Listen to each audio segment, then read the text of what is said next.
Bulan Ramadan seringkali disebut juga dengan Syahrul Ilmi, bulan ilmu, bulan pendidikan.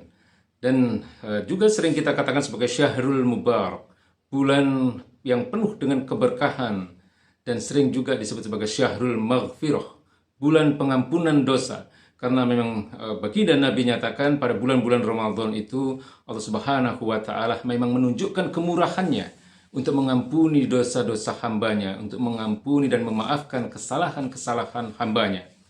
Maka ada waktu-waktu yang secara khusus atau dispesialkan oleh baginda Nabi untuk diajarkan kepada umatnya, termasuk juga di dalam ayat-ayat Al-Quranul Karim. Allah Subhanahu wa Ta'ala menunjukkan ada waktu-waktu tertentu, waktu-waktu spesial yang disarankan kepada kita untuk banyak-banyak berdoa agar doa-doa kita itu mustajab, agar doa-doa kita itu dikabulkan oleh Allah Subhanahu wa Ta'ala.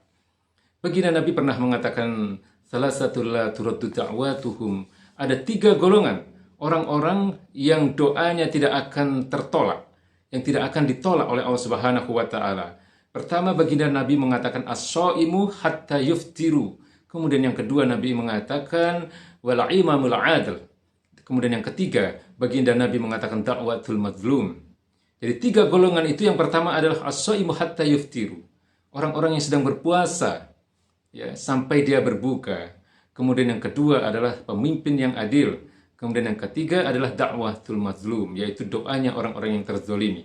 Di kelompok pertama ini menunjukkan bahwa saat-saat berpuasa, ya, as-shaimu hatta yuftiru, yaitu orang-orang yang sedang berpuasa sampai dia berbuka, ya, itu adalah waktu yang sangat mustajab untuk berdoa.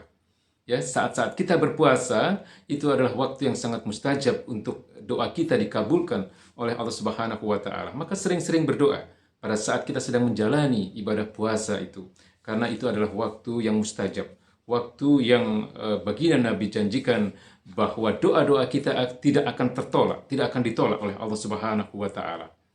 Kemudian berikutnya adalah waktu menjelang berbuka.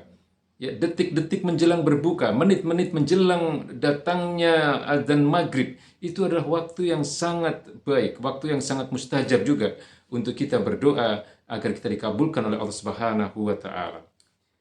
Berikutnya adalah sebagaimana yang kita ketahui, ya, di antara waktu azan dan iqamah, ya, itu adalah waktu yang mustajab untuk berdoa, sehingga dikabulkannya doa kita itu sangat besar kemungkinannya. Ya, hanya 10 menit. Ya, dalam satu hari ada 5 waktu sholat wajib antara azan dan iqamah, yang hanya sekitar 10 menit itu manfaatkan untuk banyak-banyak berdoa kepada Allah Subhanahu wa Ta'ala. Khususnya di bulan Ramadan ini, Allah janjikan bahwa doa-doa kita itu akan dikabulkan.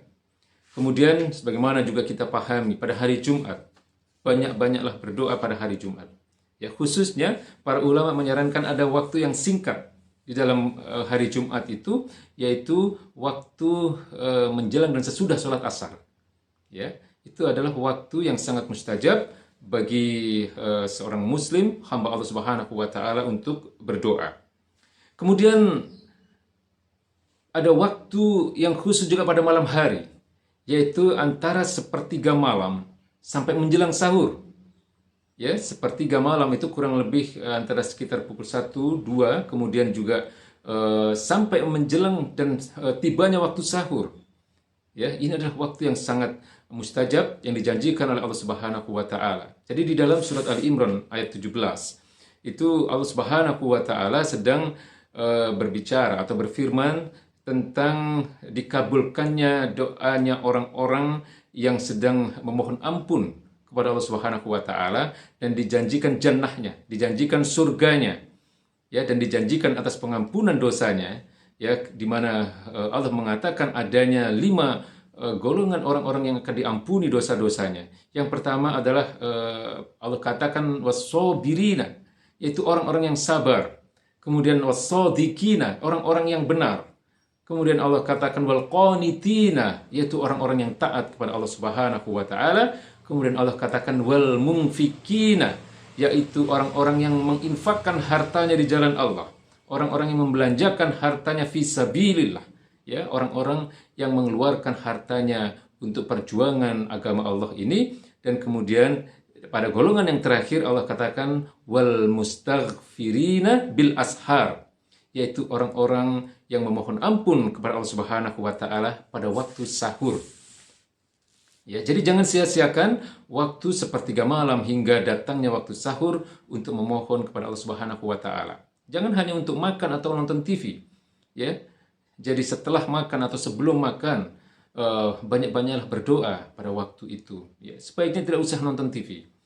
Ya, karena pada saat-saat itulah Allah janjikan diampuninya doanya atau diampuninya dosanya orang-orang yang memohon ampun kepada Allah Subhanahu wa taala. Allah katakan wal mustaghfirina bil ashar, yaitu orang-orang yang memohon ampun pada waktu sahur. Kemudian ada satu doa yang spesial diajarkan oleh baginda Nabi besar Muhammad SAW kepada istri beliau yang mulia Ummul Mukminin Siti Aisyah radhiyallahu anha. Suatu ketika Siti Aisyah radhiyallahu anha bertanya kepada baginda Nabi, "Ya Rasulullah, doa apa yang sebaiknya aku baca kalau aku tahu bahwa pada waktu itu, pada malam itu adalah Lailatul Qadar, malam kemuliaan di mana Allah katakan Lailatul Qadri khairu min alfi syahr. Lailatul Qadar itu lebih baik daripada 1000 bulan." Kemudian baginda Nabi mengatakan, "Bacalah doa Allahumma innaka afuwun tuhibbul afwa fa'fu anni." Jadi ini doa spesial yang seringkali disebut sebagai doa Lailatul Qadar. Doa yang diajarkan secara khusus oleh baginda Nabi kepada istri beliau, Ummul Mukminin yang mulia Siti Aisyah radhiyallahu anha. Allahumma innaka afuwun tuhibbul afwa fa'fu anni. Allahumma, ya Allah, innaka afuwun, sesungguhnya engkau adalah maha pemaaf. Ya, tuhibbul afwa, dan engkau menyukai permaafan. Fa'fu anni, maka maafkanlah aku ya Allah. Ampunilah dosa-dosaku. Ini doa yang memang secara khusus diajarkan oleh baginda Nabi kepada Siti Aisyah radhiyallahu anha ketika malam-malam ganjil yang diperkirakan malam itu adalah datangnya Lailatul Qadar. Tapi kemudian para ulama menyatakan bahwa doa ini pun sangat baik untuk dibaca di luar waktu yang kita perkirakan malam itu adalah malam Lailatul Qadar. Jadi baca doa ini sebanyak-banyaknya di bulan Ramadan, sesering-seringnya di bulan Ramadan. Karena doa ini sangat baik dan doa ini dijanjikan oleh baginda Nabi akan dikabulkan ketika kita berdoa secara khusus pada waktu-waktu yang dijanjikan, yaitu pada bulan-bulan Ramadan. Jadi banyak-banyaklah berdoa, ya. Bukan hanya untuk diri kita pribadi, bukan hanya untuk keluarga kita, bukan hanya untuk orang-orang dekat yang kita cintai, tapi berdoalah juga untuk seluruh kaum muslimin dan muslimat, baik yang masih hidup maupun yang sudah wafat. Berdoalah untuk saudara-saudara kita yang memang hari ini umat Islam sedang tidak baik-baik saja.